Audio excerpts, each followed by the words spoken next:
বিজয় একজন অটো চালক। সে অটো চালিয়েই নিজের স্ত্রীকে একজন এসডিএম বানিয়েছিল।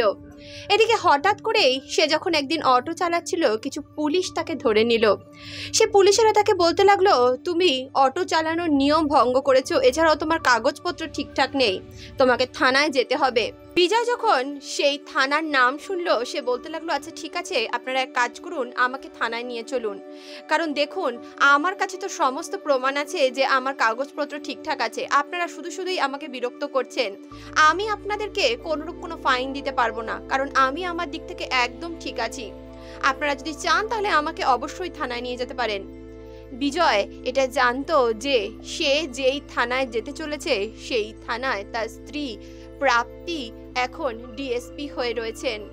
দুদিন আগেই তিনি সেখানে ট্রান্সফার হয়েছিলেন। এদিকে বিজয় যখন পুলিশদের সঙ্গে থানায় পৌঁছলো, তখন ডিএসপি ম্যাডাম ফোনে কারোর সঙ্গে কথা বলছিলেন। তিনি একজনকে বলছিলেন, আমার নাম নিয়ে শুধু তোমরা আমার নামের অসৎ ব্যবহার করছো। আমি তোমাকে চিনি বলে তুমি যার তার কাছে আমার নাম বলে দেবে আর আমি তোমাকে রক্ষা করব, তুমি কিন্তু এটা ভুল ভাবছো। এমনটা বলেই ডিএসপি ম্যাডাম সেই লোকটার সঙ্গে কথা বলছিলেন এবং তাকে যা তা বলে অপমান করছিলেন। এদিকে সেই ডিএসপি ম্যাডাম যখন বিজয়কে নিজের সামনে দেখলেন, তখন তিনি অবাক হয়ে গেলেন। তিনি সেখানকার কিছু কনস্টেবলকে বলতে লাগলেন, এই ব্যক্তিকে এখানে কেন ধরে নিয়ে আসা হয়েছে? কনস্টেবল বলল যে এই ব্যক্তির কাছে অটো চালানোর সঠিক রুলস নেই, ও সঠিকভাবে অটো চালাচ্ছিল না এবং ওর কাগজপত্র ঠিকঠাক নেই। বিজয় ভাবছিল সে যখন প্রাপ্তির সঙ্গে দেখা করবে, প্রাপ্তি অবশ্যই তার কথা শুনবে, কারণ সে তার স্বামী। এত বছর ধরে কষ্ট করে সে অটো চালিয়ে তার স্ত্রীকে পড়াশোনা শিখিয়ে একজন ডিএসপি বানিয়েছিল। আর সে এতটুকু তো বিশ্বাস তার স্ত্রীর উপর করতেই পারত যে তার স্ত্রী তাকে বিপদে রক্ষা করবে, কিন্তু প্রাপ্তি তার কোনো কথাই শুনল না। সে বলতে লাগলো, এই ব্যক্তির অটো বাজেয়াপ্ত করো, কালকে কোর্টে গিয়ে এই ব্যক্তি নিজের অটো ছাড়িয়ে নেবে, এখন একে এখান থেকে পাঠিয়ে দাও। শুধু আমাকে এই সমস্ত ছোটখাটো কারণে কেন তোমরা বিরক্ত করো? নিজের স্ত্রীর কাছে এইভাবে অপমানিত হওয়ার পর বিজয় যখন বাড়িতে যাচ্ছিল, তখন তার চারপাশ যেন অন্ধকার হয়ে আসছিল। তার মনে হচ্ছিল সে এতদিন এটা কি করেছে, কার জন্যে সে এত খাটনি করেছে, এত কষ্ট করেছে। সে ভাবছিল কিভাবে সে এখন নিজের অটোটাকে ছাড়াবে। অটোটাই তার কাছে জীবনের সব থেকে বড় সম্বল ছিল। সে অটো চালিয়েই নিজের স্ত্রীকে একজন ডিএসপি অফিসার বানিয়েছিল।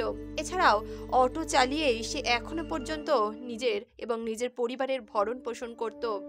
এমন বিভিন্ন রকমের কথা তার মনে আসতে লাগলো এবং সে এক পা দুপা করে নিজের বাড়ির উদ্দেশ্যে রওনা দিল। রাস্তায় যেতে যেতে সে এমন একটি সিদ্ধান্ত নিয়েছিল যে সিদ্ধান্ত তার জীবনের মোড় ঘুরিয়ে দিয়েছিল। তাহলে বন্ধুরা, সেই ব্যক্তি এমন কি সিদ্ধান্ত নিয়েছিল যে সিদ্ধান্ত তার জীবনকে পুরোপুরি পরিবর্তন করে দিয়েছিল? চলুন আজকের এই কাহিনীর মাধ্যমে জেনে নেওয়া যাক কিভাবে সেই ব্যক্তি নিজের স্ত্রীকে জীবনে বড় করে তুলেছিল, একজন ডিএসপি অফিসার বানিয়েছিল এবং তারপর তার জীবনে সে কি কি সংঘর্ষের মুখোমুখি হয়েছিল। এই সমস্ত কিছু জানার জন্য আজকের কাহিনী আপনাদের শেষ পর্যন্ত অবশ্যই দেখতে হবে। বন্ধুরা, আজকের এই কাহিনী খুবই শিক্ষামূলক একটি কাহিনী।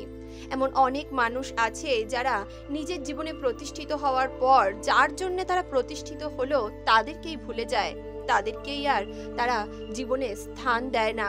এই কাহিনী এমনই একটি কাহিনী এবং এই কাহিনী থেকে আমরা যে শিক্ষা পাবো তা আমাদের জীবনে অনেক কাজে লাগবে। নমস্কার বন্ধুরা, আমি প্রিয়াঙ্কা আর আপনারা দেখছেন সম্ভবামি যুগে যুগে। বিজয় তার মা, তার স্ত্রী এবং তার 6 বছরের ছেলেকে নিয়ে বাস করে। বিজয়ের মার বয়স প্রায় 75 বছর হয়ে গেছে। বিজয় নিজের স্ত্রীর মুখে এই সমস্ত কথা শুনে হতবাক হয়ে গেছিল। সে ভাবছিল সে নিজের মাকে কি বলবে, কারণ তার একমাত্র অটো আজকে বাজেয়াপ্ত হয়ে গেছে। সে বড়ই দুশ্চিন্তার সঙ্গে নিজের বাড়িতে প্রবেশ করলো এবং বাড়িতে গিয়ে নিজের মাকে সমস্ত কথা জানালো। বিজয় তার মাকে বলতে লাগলো, মা, প্রাপ্তি এত বদলে গেছে যে আমাকে চিনতে পর্যন্ত ও আমার অটোটাও বাজেয়াপ্ত করে নিয়েছে। যে অটোটা চালিয়ে আমি ওকে ডিএসপি বানালাম সেই অটোটার ও কোনো কদর দিল না। তখনই বিজয়ের মা বলল, দেখ বাবা, সেদিনের কথা তুই হয়তো ভুলে গেছিস, কিন্তু আমি ভুলিনি। যেদিন প্রাপ্তির সঙ্গে তোর বিয়ে হয়েছিল ও তোকে বলেছিল বিয়ের পর তুই যেন ওর পড়াশোনা বন্ধ না করিস, আর তুইও যতটা পেরেছিস ওকে সাহায্য করেছিস, দিন রাত খাটাখাটনি করে ওকে তুই একজন পুলিশ অফিসার বানিয়েছিস। সেই সময় পরিবারের অবস্থা ভালো ছিল না, তবুও তুই কষ্ট করে ওকে পড়াশোনা শিখিয়েছিস, ওকে ভালো কোচিং দিয়েছিস, আজও একজন ডিএসপি হয়েছে। কিন্তু তোর অবদান ও হয়তো ভুলে গেছে। বিজয় ছেলের নাম ছিল চন্দন। সে নিজের ঠাকুমার সঙ্গেই বেশিরভাগ সময় কাটাতো, কারণ প্রাপ্তি তো আগের থেকেই পড়াশোনা নিয়ে ব্যস্ত ছিল। পড়াশোনা করতে করতেই সে প্রেগনেন্ট হয় এবং সে চন্দনকে জন্ম দেয়। তবে পড়াশোনা ছাড়া সে আর কোনো কিছুর দিকেই কোনোদিনও ধ্যান দেয়নি। সবসময় পড়াশোনা নিয়েই থাকতো এবং চাকরি পাওয়ার পর সে তো চাকরি বাকরি নিয়েই ব্যস্ত থাকতো। চাকরি পাওয়ার পর থেকে ও অন্য জেলায় থাকতো, আর চন্দন তার ঠাকুমা আর তার বাবার সঙ্গে এই জেলায় বাস করত। কিছুদিন আগেই প্রাপ্তি এই জেলায় ট্রান্সফার হয়ে এসেছে এবং সরকার থেকে একটি ভালো কোয়ার্টারও পেয়েছে। তবে কোয়ার্টার পাওয়ার পরও সে কিন্তু বিজয়কে একথা জানায়নি। চন্দন ছোট্টবেলা থেকে নিজের ঠাকুমার সঙ্গেই থাকতো, ঠাকুমার সঙ্গেই খেলা করত, ঠাকুমার সঙ্গেই সে দিনের অধিকাংশ সময় কাটাতো। এদিকে প্রাপ্তি নিজের কোয়ার্টারে নিজের অফিসের কাছাকাছি থাকতো। আসলে প্রাপ্তির অফিস থেকে তার বাড়ির দূরত্ব অনেকটা ছিল, তাই সে নিজের কোয়ার্টারে থেকেই সেখান থেকে অফিসে যাতায়াত করত। তবে সে চাইলেই বিজয়কে, চন্দনকে এবং বিজয়ের মাকে তার সঙ্গে রাখতে পারত। তবে কেন সে তাদেরকে নিজের কাছে রাখতো না, এটাই ছিল চন্দনের কাছে এবং বিজয়ের কাছে সবথেকে বড় প্রশ্ন। চন্দন সবসময় বিজয়কে বলতো, বাবা, মা কেন আমাদের সঙ্গে থাকে না, অথবা মা কেন আমাদেরকে তার কাছে ডাকে না। পরদিন সকালে প্রাপ্তি পুলিশ থানায় বসে অপেক্ষা করছিল যে কখন বিজয় আসবে এবং অটো ছাড়ানোর কাগজ বানিয়ে নিয়ে আসবে। কিন্তু প্রাপ্তি অনেকক্ষণ অপেক্ষা করার পরও যখন বিজয় থানায় আসলো না, তখন প্রাপ্তি খুব রেগে গেল। সে নিজের ড্রাইভারকে বলল তার বাড়ির উদ্দেশ্যে রওনা দিতে। কিছুক্ষণের মধ্যেই প্রাপ্তি নিজের শ্বশুর বাড়িতে পৌঁছে গেল। তখন বিজয় তার মায়ের কাছে বসেছিল এবং তার মা বিজয়ের মাথায় তেল মালিশ করে দিচ্ছিল, আর চন্দন তাদের সামনেই উঠানে খেলা করছিল। প্রাপ্তি যখন বাড়িতে পৌঁছলো, সে দেখল চন্দনের আশেপাশে কেউ নেই। এদিকে বিজয় তার মার সঙ্গে উঠোনে বসেই গল্প করছিল। প্রাপ্তি রাগে গজগজ করতে করতে ঘরের ভিতর ঢুকলো এবং বিজয়কে বলতে লাগলো, বিজয়, তোমার জন্য আমি এতক্ষণ পুলিশ স্টেশনে অপেক্ষা করছিলাম, তুমি আসোনি কেন? বিজয় বলতে লাগলো, প্রাপ্তি, আমার ওখানে যাওয়ার কোনো প্রয়োজন নেই। আমি তোমার উপর ভরসা করেছিলাম, আমি ভেবেছিলাম তুমি আমার কথা বুঝবে। আমি তোমাকে এতবার করে বলতে চেয়েছিলাম যে আমার কোনো দোষ নেই। তুমি তো পারলেই কাগজপত্র দেখতে পারতে, তুমি চাইলেই তোমার পুলিশ কনস্টেবলকে বলতে পারতে যে ও কোনো দোষ করেনি। তোমার হাতে এটা ছিল, কিন্তু তুমি এটা করনি। তুমি আমার কথায় অস্বীকার করেছো, আমার কথা শুনতেও পর্যন্ত চাওনি। তুমি আমার অটোটা কোর্টের কাছে বাজেয়াপ্ত করিয়ে দিয়েছো। এখন আমার যখন সুবিধা হবে, যখন আমার কাছে টাকা পয়সা থাকবে, আমি তখনই যাব আমার অটো ছাড়াতে। তখনই প্রাপ্তি বলতে লাগলো, সে তোমার ব্যাপার, তুমি কি করবে না করবে সেটা তুমি ভালো করে বুঝবে, কিন্তু আমার বাচ্চাটাকে তোমরা কেন এত অবহেলা করছো? আমার বাচ্চা তোমাদের কাছে সুখে নেই।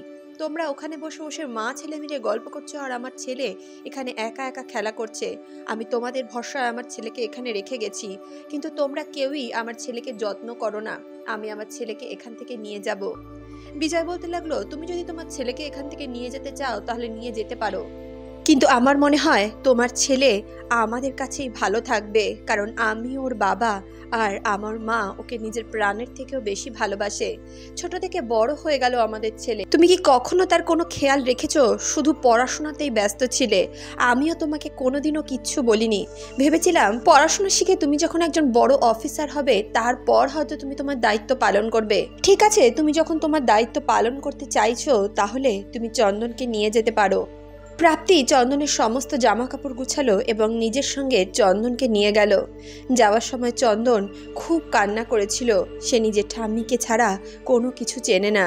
ছোটবেলা থেকে সে নিজের ঠাকুমার কাছেই মানুষ হয়েছিল।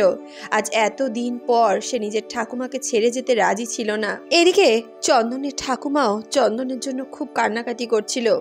বিজয় বলতে লাগলো, মা তুমি ওকে যেতে দাও। ও মা হওয়ার স্বাদটা কি সেটাই তো বুঝলো না।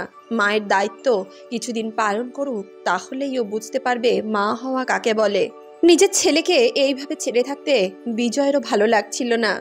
বিজয়েরও চোখ থেকে জল চলে আসলো, কিন্তু তবুও বিজয় প্রাপ্তিকে এটা বোঝাতে চেয়েছিল যে প্রাপ্তি ভুল করছে। প্রাপ্তি চন্দনকে নিয়ে নিজের কাছে চলে গেল নিজের কোয়ার্টারে। চন্দন কোনো মতে নিজের মায়ের সঙ্গে থাকতে চাইছিল না। সে বারবার নিজের ঠাকুমার জন্য কান্নাকাটি করছিল। চন্দন বলছিল, মা আমাকে আমার ঠাম্মির কাছে রেখে আসো। তুমি তো এমনিতেও আমার সঙ্গে সারা দিন থাকো না, আমার সারা দিন খুব বোর লাগে। প্রাপ্তি তার জন্য একটা ফুল টাইম মেড রেখে দিল, একজন পরিচালিকা যে চন্দনকে সবসময় দেখাশোনা করত। কিন্তু পরিচালিকা কি আর নিজের ঠাকুমার মতো ভালোবাসতে পারবে? কখনোই নয়। দেখতে দেখতে 15টা দিন কেটে গেল। বিজয় এই 15 দিনের মধ্যে একবারও প্রাপ্তির সঙ্গে সাক্ষাৎ করেনি। কিছুদিন পর বিজয়ের মা তাকে বলতে লাগলো, দেখ বাবা, অটোটাই তো আমাদের জীবনের একমাত্র সম্বল, তুই অটোটাকে ছাড়িয়ে নিয়ে আয়। কিন্তু বিজয় বলল, মা আমার কাছে অটো ছাড়ানোর মতো পয়সা নেই, আমি কিভাবে অটোটা ছাড়াবো? এখন কোর্টে গেলে কেস ফাইল করতে হবে, এর জন্য অনেক টাকার প্রয়োজন। তখনই বিজয়ের মা তার হাতের একটা সোনার চুড়ি বিজয়কে দিয়ে বলতে লাগলো, দেখ বাবা, তুই এই চুড়িটা নিয়ে যা, এইটাকে বিক্রি করে তুই অটোটাকে ছাড়িয়ে নিয়ে আয়। অটোটাই আমাদের জীবনের একমাত্র সম্বল, অটো যদি না থাকে তাহলে তুই কিভাবে কি করবি? আসলে বিজয়ও পড়াশোনায় খুব ভালো ছিল। ছোটবেলা থেকেই সে ভালো মতোই নিজের পড়াশোনা করেছিল এবং নিজের পায়ে নিজে দাঁড়ানোর চেষ্টা করেছিল। তবে গ্র্যাজুয়েশন কমপ্লিট করার পরও সে যখন কোনো চাকরি বাকরি পাচ্ছিল না, বাধ্য হয়ে সে অটো চালাতে শুরু করলো। আর এই অটো চালিয়েই সে প্রাপ্তিকে একজন ডিএসপি বানিয়েছিল। সে ভেবেছিল প্রাপ্তি যখন ডিএসপি হয়ে যাবে তখন তার জীবনের সমস্ত দুঃখ কষ্ট দূর হয়ে যাবে, আর সে আবারও পড়াশোনায় মন দিতে পারবে আর সরকারি চাকরির জন্য পরীক্ষা দিতে পারবে। সে সবার আগে নিজের স্ত্রীকে প্রস্তুত করতে চেয়েছিল, নিজের স্ত্রীকে একটা উঁচু পদের কর্মচারী হিসেবে নিযুক্ত করতে চেয়েছিল, আর তারপর সে নিজে জীবনে প্রতিষ্ঠিত হতে চেয়েছিল। তবে প্রাপ্তি প্রতিষ্ঠিত হওয়ার পর সে বিজয়কে ভুলে গেল। বিজয়কে সে আর কোনো মতেই নিজের জীবনে রাখতে চাইছিল না। বিজয় নিজের মায়ের সোনার বালা বিক্রি করলো আর তার অটোটাকে ছাড়ালো। এমনই একদিন বিজয় আর তার মা বাজারে গেছিল কিছু কেনাকাটা করতে। তখনই তার সঙ্গে চন্দনের দেখা হয়ে গেল। চন্দন তার সেই মেয়েদের সঙ্গে বাজারে এসেছিল। চন্দন যখন নিজের ঠাম্মিকে দেখলো, সে দৌড়ে গিয়ে নিজের ঠাম্মিকে জড়িয়ে ধরলো আর হাউ হাউ করে কাঁদতে লাগলো। সে বলল, ঠাম্মি আমি তোমাকে ছাড়া থাকতে পারছি না, আমার একদম ওখানে ভালো লাগছে না। মা সারা দিন তো বাড়িতে থাকে না, রাতে যখন বাড়িতে আসে একজন দুষ্টু লোককে নিয়ে আসে। সেই লোকটা মায়ের সঙ্গে খালি গল্প করে, সারাটা রাত মা তার সঙ্গেই গল্প করে, তার সঙ্গেই থাকে, আমার সঙ্গে একটুও থাকে না, একটুও সময় দেয় না। এদিকে যখন বিজয় চন্দনের মুখ থেকে এই কথা শুনলো তখন বিজয়ের পায়ের তলার মাটি সরে গেল। সে ভাবতে লাগলো, প্রাপ্তি এত দূর গড়িয়ে গেছে, ও এত খারাপ হয়ে গেছে। বিজয় নিজের মাকে বলল, মা আমি আর ছেলেকে আর এক মুহূর্তের জন্য সেখানে রাখবো না। সেদিন বিকালে বিজয় আর তার মা প্রাপ্তির বাড়িতে গেল এবং সেখানে গিয়ে প্রাপ্তিকে বলতে লাগলো, প্রাপ্তি তুমি আমার ছেলেকে আমাকে দিয়ে দাও। আমি জানি না তুমি কি করছো, জীবনে কি করতে চাও, আমি শুধু এতটুকু জানি যে তুমি আমার ছেলেকে খুব কষ্ট দিচ্ছ। আমার ছেলে এই মানসিক যন্ত্রণা সহ্য করতে পারছে না, তুমি দয়া করে আমার ছেলেকে আমাকে দিয়ে দাও। দেখো আমি ভেবেছিলাম তুমি ছেলেকে নিজের কাছে রেখে মাতৃত্বের অনুভব করবে, তুমি বুঝতে পারবে যে মা হওয়া কাকে বলে, কারণ ছোটবেলা থেকেই তুমি কখনোই তোমার ছেলেকে ঠিকভাবে মানুষ করনি। তোমার ছেলের ছোট্ট বয়স থেকেই তোমার ছেলে শুধুমাত্র আমার কাছে আর আমার মায়ের কাছেই মানুষ হয়েছে। আমি ভেবেছিলাম কিছুদিন যদি তুমি তোমার ছেলেকে তোমার কাছে রাখো, তোমার মাতৃত্ব হয়তো সাড়া দেবে এবং তুমি আবারও আমাদের সঙ্গে বাড়িতে ফিরে আসবে, কিন্তু তুমি আমার ছেলেকে খুব কষ্ট দিচ্ছ। বিজয়ের মুখে এই কথা শুনে প্রাপ্তি প্রচণ্ড রেগে গেল। সেই সময় প্রাপ্তির সেই বন্ধুও তার বাড়িতেই ছিল। সে সঙ্গে সঙ্গে সেখান থেকে বেরিয়ে এসে বিজয়কে ধাক্কা দিয়ে বলতে লাগলো, এখান থেকে এক্ষুনি বেরিয়ে যা, তোর এখানে কোনো জায়গা নেই। প্রাপ্তি তখন বলল, দেখো বিজয়, তুমি যখন সব কিছু জেনেই গেছো, সব কিছু দেখেই নিয়েছো, তাহলে আমার আর তোমাকে নতুন করে বলার কিছু নেই। একটা কাজ করো, তুমি আমাকে ডিভোর্স দিয়ে দাও আর তুমি চন্দনকে এখান থেকে নিয়ে যাও। বিজয় মনে মনে ভাবতে লাগলো, নিজের ছেলের জন্যে আমি সব কিছু করতে পারি। সে প্রাপ্তিকে বলল, আচ্ছা ঠিক আছে, আমি তোমাকে ডিভোর্স দিতে রাজি আছি, তুমি তোমার জীবন নিয়ে সুখে থাকো, কিন্তু তুমি আমার ছেলেকে আমাকে দিয়ে দাও। কিছুদিনের মধ্যেই প্রাপ্তি আর বিজয়ের ডিভোর্স হয়ে গেল।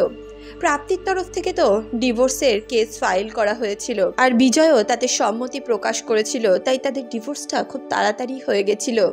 ডিভোর্সের পর চন্দন নিজের ঠাম্মি আর নিজের বাবার সঙ্গে একসঙ্গে থাকতে শুরু করলো, আর প্রাপ্তি তার সেই সিনিয়র বসের সঙ্গেই নিজের জীবন কাটাতে লাগলো।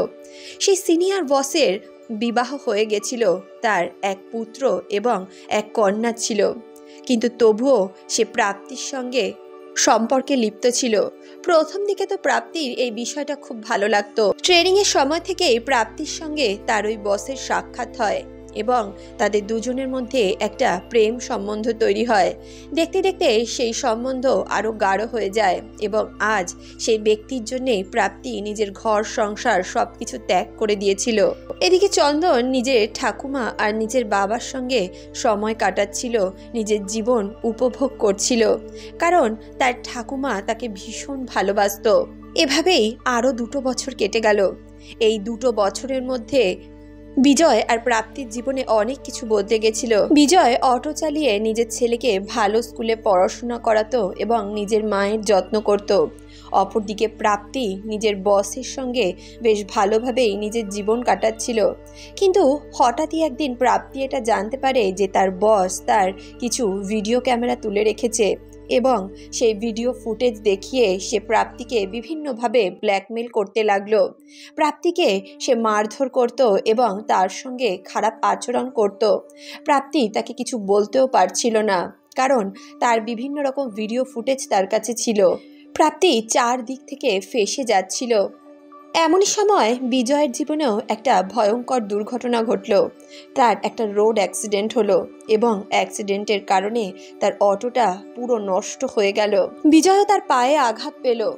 3 মাস ট্রিটমেন্ট করার পর বিজয় আস্তে আস্তে সুস্থ হলো।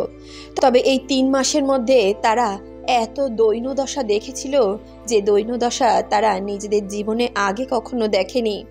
বিজয়ের ঘরে চাল কেনার পর্যন্ত পয়সা ছিল না। বিজয়ের মা লোকের বাড়িতে কাজ করে নিজের নাতি এবং নিজের ছেলের মুখে দুবেলা দুটো অন্ন তুলে দিত। এমনই একদিন হঠাৎ বিজয়ের মা যখন কাজে যাচ্ছিল, তখন ঘরেরই একটা পেরেকে বেঁধে তার শাড়িটা ছিঁড়ে গেল।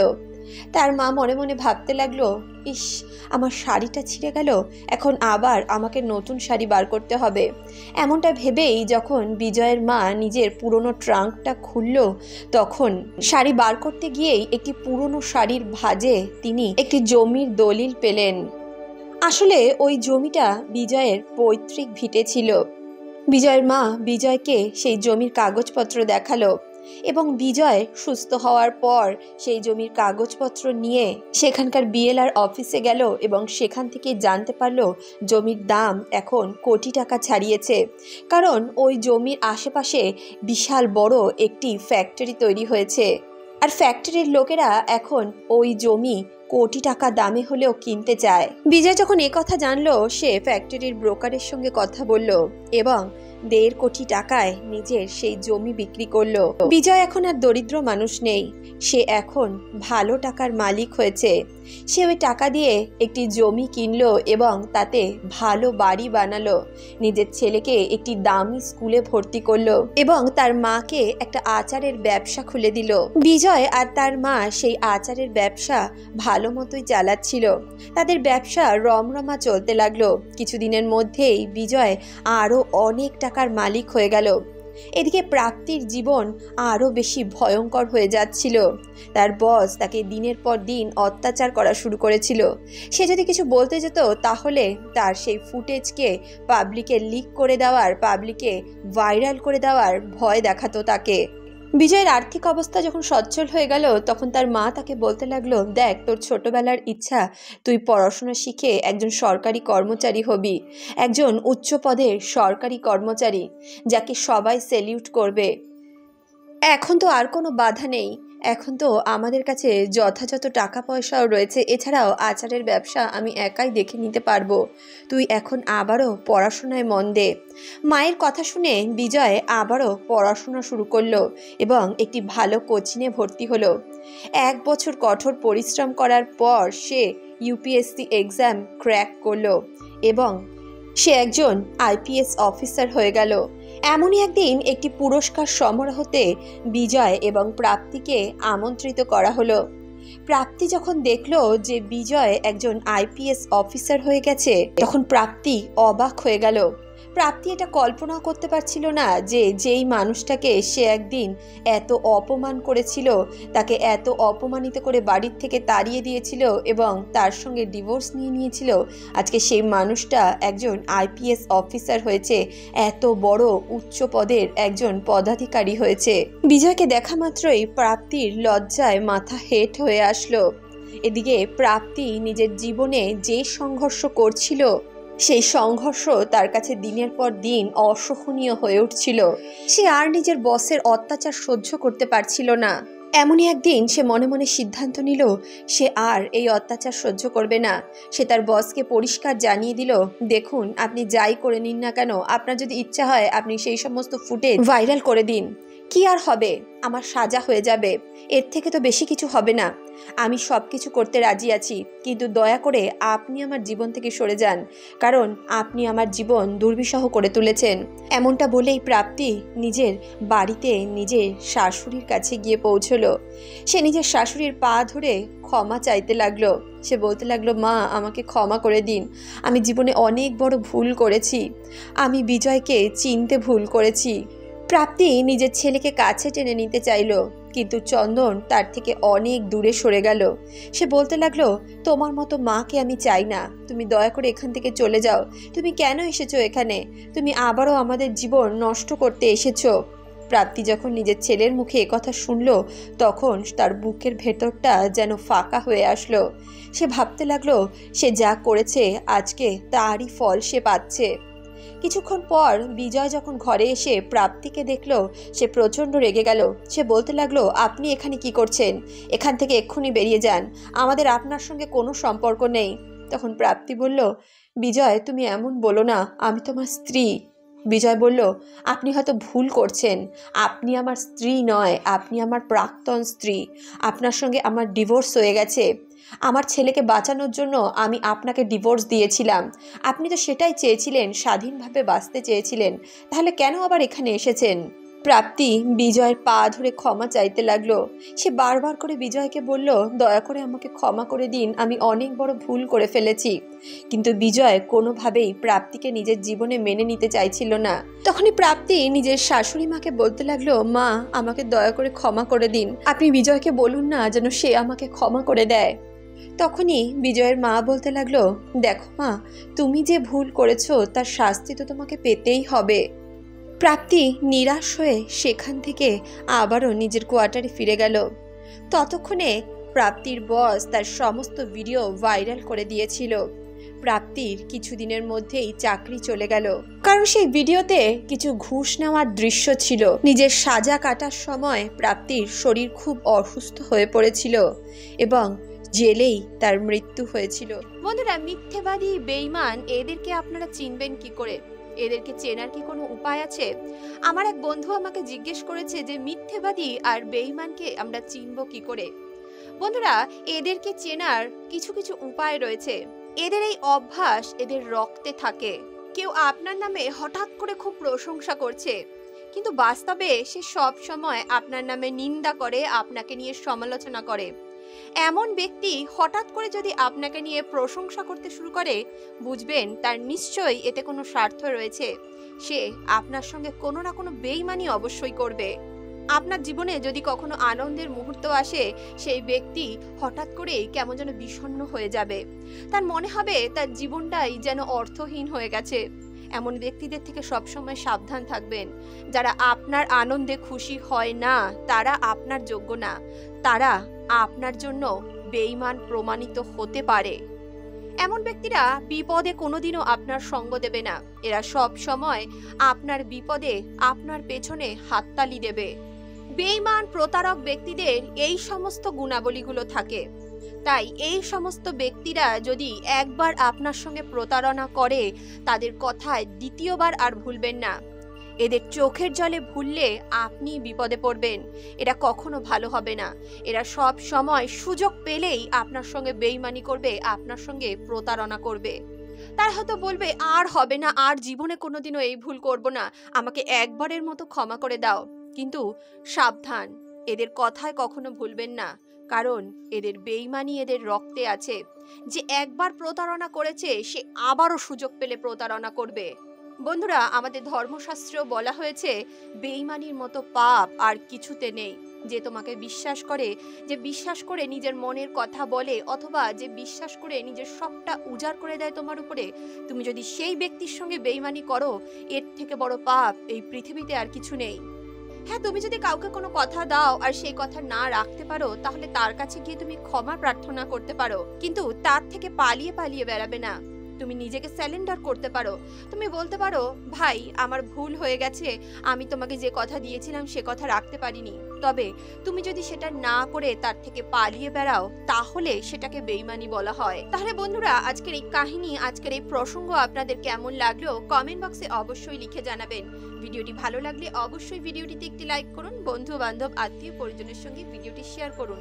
বন্ধুরা, এই কাহিনীগুলো কিন্তু আপনাদের বিরক্ত করার জন্য অথবা আপনাদের মনে কষ্ট দেওয়ার জন্য তৈরি করা হয় না। এই কাহিনীগুলো তৈরি করা হয় যাতে আপনারা একটা সঠিক শিক্ষা গ্রহণ করতে পারেন এবং নিজের জীবনে সতর্ক হতে পারেন। তবুও যদি এই কাহিনী দ্বারা আপনারা কোনোভাবে ব্যথিত হয়ে থাকেন, তাহলে আমার অনিচ্ছাকৃত ভুল ত্রুটির জন্য আমাকে মার্জনা করবেন। দেখা হচ্ছে নেক্সট ভিডিওতে। ততক্ষণের জন্য সুস্থ থাকুন, ভালো থাকুন।